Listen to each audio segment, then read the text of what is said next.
10月4日晚，近1000只鸟类在撞上了芝加哥麦考密克展览中心的窗户后死亡。一场密集又无形的屠杀从天而降，在展览中心前的地面铺满了一层鸟类尸体织成的地毯。这一震撼的场景引发了大家的关注，鸟类与建筑物碰撞的悲剧再一次上演。那为什么在鸟类身上会发生这么惨烈的碰撞呢？罪魁祸首在于玻璃。芝加哥麦考密克展览中心是北美最大的会展中心，它的建筑外墙大部分被玻璃覆盖。尽管鸟类有着非凡的视力，但是很难发现玻璃的存在。相反呢，它们看见玻璃上对天空和植物的反射时，会把那里误认为是安全的场所。当鸟类在受到惊吓或者受到威胁的时候，这种误认会变本加厉。更麻烦的是，在夜晚，玻璃附近装饰性的光亮会让迁徙中的鸟类迷失方向，这会进一步导致它们和摩天大楼等装饰着灯光的玻璃发生碰撞。芝加哥的这场悲剧就这样埋下了祸根。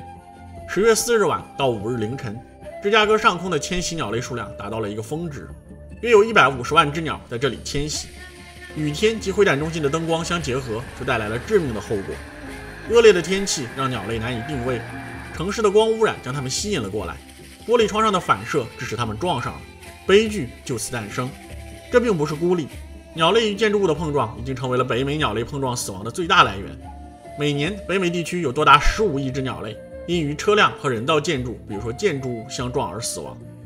那么哪些鸟类最容易发生碰撞呢？2019年的文献报道，鸟类与建筑物的碰撞在拥有许多住宅和商业建筑的城市地区最为频繁。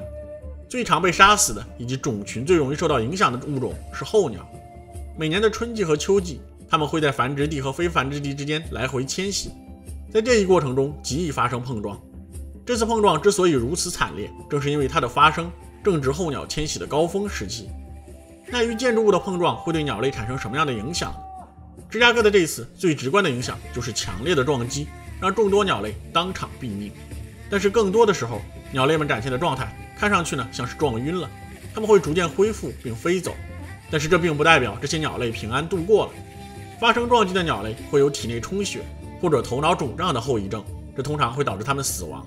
在生存技巧方面，受过撞击的鸟在飞行技巧和辨别方向上的能力也会减弱，这会使它们更容易受到其他动物的捕猎，比如说猛禽或者猫。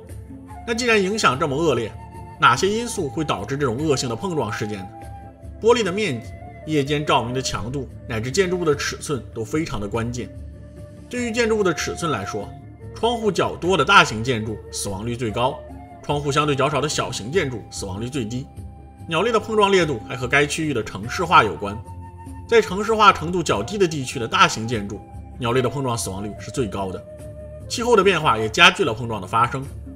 随着有利于夜间迁徙的天气条件以及恶劣和多变的天气越来越多，鸟类与建筑物之间的碰撞在增加。那我们能做些什么减轻鸟类与建筑物的碰撞呢？最有效的措施可以减少夜间的光污染和未经处理的玻璃面积。同时呢，还需要避免在玻璃附近放置植被，这很容易被鸟类误认为是安全的地点或者食物来源，进而发生撞击。对于玻璃的处理，可以安装有花纹的玻璃或者挂上窗帘，这可以减少反光区域，避免鸟类的误判。此外呢，鉴于在迁徙的过程中，鸟类的碰撞事件会更为惨烈，我们可以在鸟类迁徙的过程中关闭夜间灯光，以减少悲剧的发生。